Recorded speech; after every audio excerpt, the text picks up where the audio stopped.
Welcome. So today I'm going to be speaking about how to completely rid your life of suffering. Yeah, it's a small task, but somebody's got to do it, right? This is your job to free yourself from suffering. And it's a pretty simple process. The first step is awareness. I'm aware that I'm suffering. I'm feeling contraction in my body, my mind, and something is not smooth. It's not flowing. It's not at ease. There's a state of panic or fear or anxiety or something like this. So there's an awareness. You have awareness that you're suffering. Step number one. Okay? The second step is to look at who or what inside of you is putting a demand on the outer world or on your inner world. Okay, there's some form of demand that's being placed on you or something outside of your body. Okay, and this demand is like a metal claw that's just gripping onto an idea that says, I need this to happen to be happy. I have to have this in order to find peace, to find enlightenment, to find freedom, whatever it is, to find abundance, so that I can relax. Okay, so it's kind of bizarre to think that the more that we grip on something, then we can relax. Really, it's kind of the opposite is true, actually. When you think about just being in a state of receptivity and relaxation and openness and surrender, then what we want can actually come to us easier. It's like an open palm. It's easier to receive something like a gift rather than a closed fist, right? So when you're in a state of demanding that the world be different than what it is, or somebody change, or that you change, and that you're not okay, that there's any form of demand, there's gonna be suffering. So how to get rid of the demand? How to transcend demanding? Well, the key comes from this place inside of us that is beyond the ego. Because it's only the ego that places demands. It's this small, limited self, right? This separate little me who says, I need this to be happy. That it doesn't think that it's part of it, that it's connected to the universe in such a deep, intimate, cosmic level that it can just ask and receive and just feel the connection, and it can physically come into your life. So the ego doesn't believe that. The ego is full of doubts, full of fears, full of limiting thoughts, limiting beliefs. It doesn't understand the divine interconnected universe, that we are a part of, this web of energy and intelligence and information, that our bodies are breathing it and living it on a deeply cosmic level. And so the mind and the ego, they can't handle that. And so it just thinks in these very kind of boxy like little thoughts and says, well, if I can get this and this, then I can experience that. And so what we want to do is we want to go underneath the ego, beyond the ego, underneath the little me, and get to this place that is just absolutely at peace with life, no matter what happens. Okay, so, the worst thing in the world could happen to you, and guess what? You're going to be all right. Okay? You could die, right? Your soul goes to the next dimension. You're going to be all right. Okay? The worst possible thing. You maybe get a disease or become, everybody hates you and throws you away and you have to leave society, or you're in jail for life, or you hurt somebody or murder somebody or whatever. I mean, the worst possible thing could happen to you. Okay? And it's not you, right? It's just this form. It's just this mind. It's just this identity.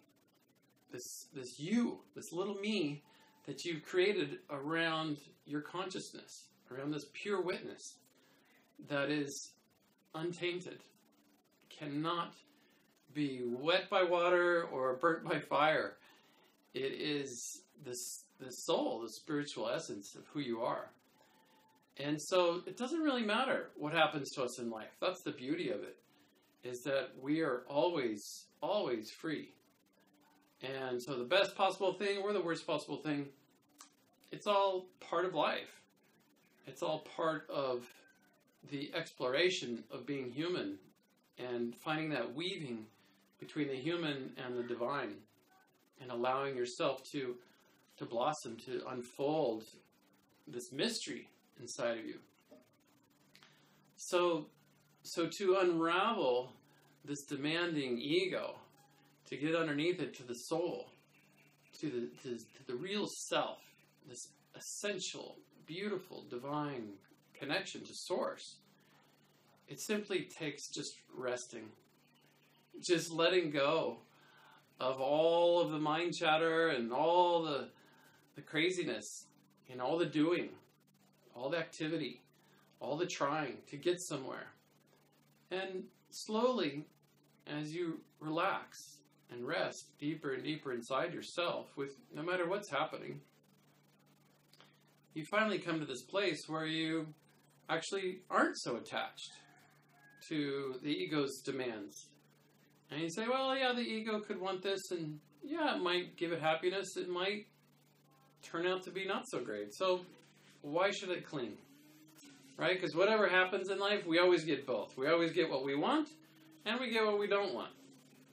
You know, you marry the man of your dreams or the woman of your dreams, and then they have this crazy, horrible issue that you just can't tolerate. You're just like, oh my gosh, like what happened to my soulmate? It's like they turned into this nightmare. So we always get what we want and what we don't want. You know, like your dream house, beautiful, beautiful home, huge mortgage payment, you know, that you gotta push to pay every month. So there's always both. So take that to your ego that's demanding that life be a certain way or someone else become a certain way, because once they change, let's say this person that you love, you want them to do this something different, and once they change, your mind is still not going to be happy with something else. There's something else that it's not okay with, and it's going to want to change that too. And so it's a never-ending process. The ego's always demanding. So you got to get underneath the demanding ego. You got to get to the soul that is just accepting what is. And it's not a doormat kind of relationship with yourself. It's more like a beautiful unfolding of appreciation in this deep acceptance and saying, yeah, the divine intelligence is in everything. It's in me, it's in the flower, it's in the car, it's in the pavement, it's in that dog, it's everywhere. You know? It's in the things that we don't think that it's in, especially. And even in this energy of demand, the demanding part is also divine, because once that lets go, it feels so good. You know? It's kind of like an orgasm. Like you have to build up the tension and energy, and then you relax and release. It's this cosmic propulsion into the universe. So give yourself permission to explore where you're suffering, where you're gripping tightly with white-knuckle fists onto your life or onto the future or onto the past, onto somebody or to yourself. You know, watch the mind, because the mind can be your best friend or your worst enemy. It's all about your relationship with it, and how you're determining that is based on choices you make. And every moment is a choice, a new choice for a new life, a new adventure. So those are your keys to being free from suffering. Try it out. Give it, a week, and see what it's like to just unravel the demands and be really clear with yourself. Be honest with yourself, Don't let anything little, small slide by you, because those little things, those are the big ones, actually. If you think about it, like the little things, you're just like, yeah, it's a small demand I have. Those are sneaky. Those will catch up with you and bite you.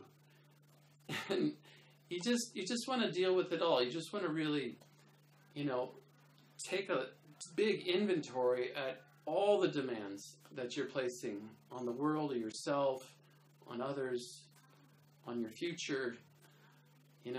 Turn them into just, maybe a sense of just a preference. If you do want something rather than this, to say, yeah, this would be my choice if I could have life the way I want it to be. No gripping. This is you got to hold your dreams lightly. Not too loose, not too tight, but just right. And with that middle path, that right placement of holding your dreams in just the right way, they want to manifest. It's almost like they have to, because you're putting so much love and care into just holding it just perfectly. So this is the way to manifest what you want. It's not through demanding. Demanding is perhaps the only cause of suffering there is. Okay, so it's pretty big. So, be honest with yourself. Take care. Have fun this week. Enjoy. Be well. You have to let it all go. Fear, doubt, and disbelief.